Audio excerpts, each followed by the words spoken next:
again.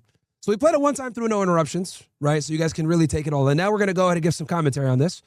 You know, the prenup arrangement, it kind of like puts a little bit of a dark aura on the relationship, I would say. I think it's... Look, you guys can see as soon as he brought up the prenuptial agreement, look at how annoyed she is. Look at her face. Pay attention to his wife. You know, the prenup arrangement, it kind of... She's like, here we go, bro. Here we go, bro.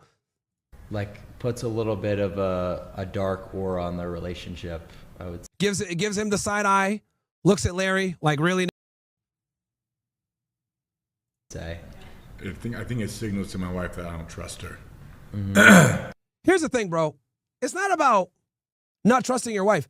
You're trusting your wife to be a woman, okay? That's the truth here, all right? Let's break this down, all right? It's not about whether you trust your wife or not. It's about trusting your wife to be a fucking woman.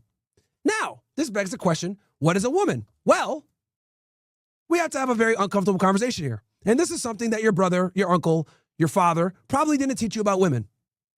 But the reality is this, my friends. If you're going to take away one thing from this broadcast, I need you guys to take away this fact. Women date and have relationships with men from an opportunistic standpoint. I'm going to say that again. Women deal with men from an opportunistic standpoint. And to not be aware of this handicaps yourself and sets yourself up for failure. Because what a lot of guys hope and pray is that women love them like their mother loves them, which is idealistically loving them no matter what. But what guys need to wake up to is that women, number one, conditionally love you at best. And then number two, conditionally love you on the premise that you provide some type of value to her. There's something called Briffault's Law, okay? Briffault's Law. And this is a law, pretty much, that's all across the animal kingdom. And it states, the 20th century anthropology theory stating that the female, not the male, determines all conditions of the animal family, and the female's association with the male only continues if she derives benefit from it, okay? Very important, guys.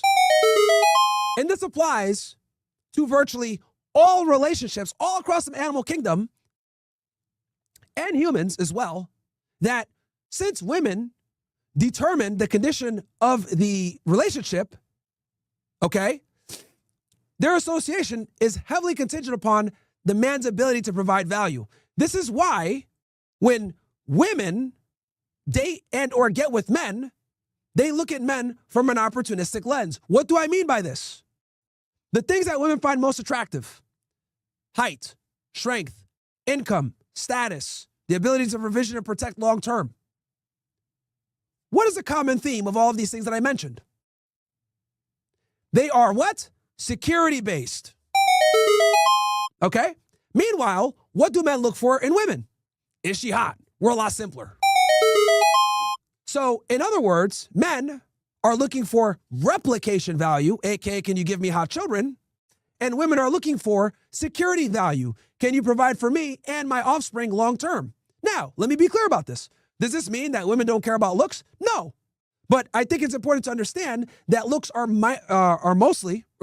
looks are simply a component to the sexual market value, equation, for lack of a better term. So for us, it's looks and everything else is kind of like a second, distant, third, or fourth place, right?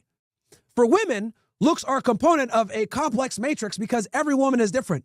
So in other words, some women might be totally okay with a guy that's average looking, but they put a bigger stake on his status.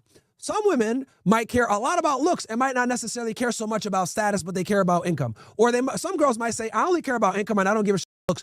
But the bottom line is that for men, there's an entire checklist of things that must be accomplished, right, for the girl to be attracted. And this list typically is heavily weighed upon security, okay? Most men don't care about a woman's ability to earn income, be strong, and protect them. No, they're like, most guys don't give a shit about that. But women, on the other hand, do, okay? So why do I tell you guys all this? I tell you guys all this so that you understand that women date you opportunistically. And this is something that Larry is clearly, maybe he's not aware of it, maybe he's purposely disregarding it. But the reason why prenuptial agreements are so important is because since women date opportunistically, you must create fail-safes and safety measures to mitigate risk. Why? Because in 2026 and beyond, this modern day society that we have, marriage is no longer a viable option for men. There's almost no upside to marriage. And if you don't agree, name one thing that a guy can get via marriage that he can't get from just being in a regular long-term relationship. I'll save you the headache. Nothing. You can virtually get everything that you need from a woman without marrying her. Okay? Now, let me also mention this too. Now, marriage, right, used to be kind of like a reward for women. It also was a way to kind of, create families, etc. And there's other, benefits from before. But unfortunately, the way that marriage is now, it's no longer of benefit for you as a guy to get married, especially if you're like the breadwinner and you make all the money. Because we live in a society now where women are incentivized to marry you, leave you, and then take half your... Okay? So in other words, the marriage laws have not caught up with feminism. The reason why divorce laws, family court laws, and alimony, etc., are all extremely favorable to women is because prior to the feminist revolution of the 1960s, women were heavily dependent upon their partner for resources and support. So one of the ways that the court system was able to kind of make things a bit fair was by penalizing the man should he decide to divorce the woman and try to leave her out destitute. Because the government understood that if this guy kicks this woman to the curb and there's no negative consequences for that, we are going to be stuck paying the bill.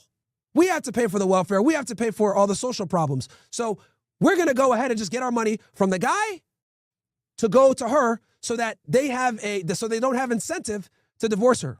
Now, this was a good check and balance back then because the man worked, the woman stayed at home, there was a social construct. But here's the problem, okay? Now, women make their own money. Now, women have their own status.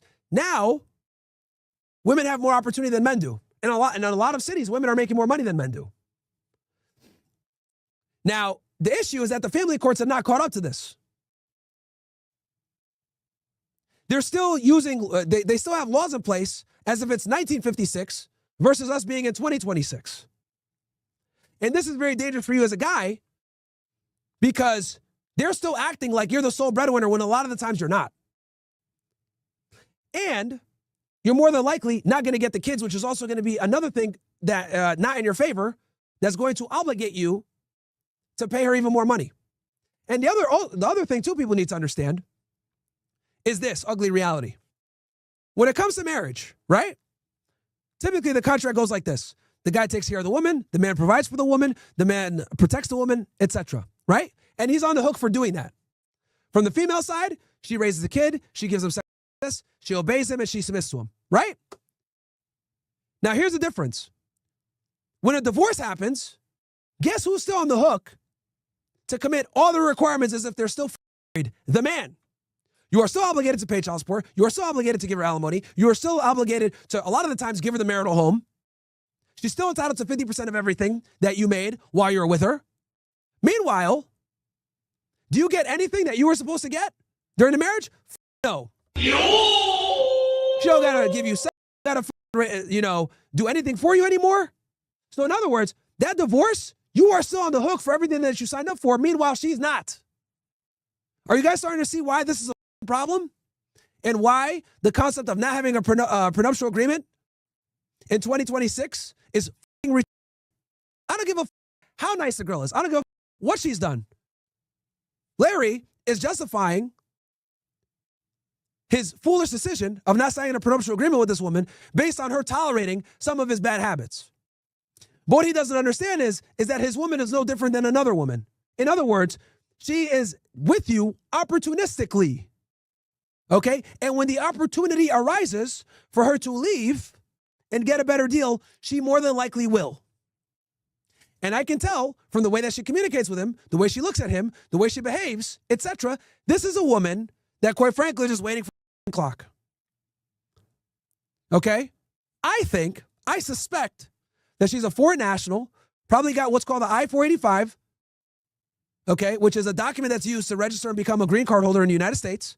Typically need to get married and make it work for somewhere between 2 to 3 years. He met her in Dubai, which is another red flag. Anyone that's ever been in Dubai understands that Eastern European women in Dubai 9 out of 10 times are. Hey, don't hate me. I'm just telling y'all the truth. Anyone that lives in Dubai knows. She was a flight attendant, another high-risk profession. We know, statistically speaking, nurses and flight attendants are one of the worst professions for a long-term female partner. They tend to be the most promiscuous. If it quacks like a duck, sounds like a duck, what do you guys think?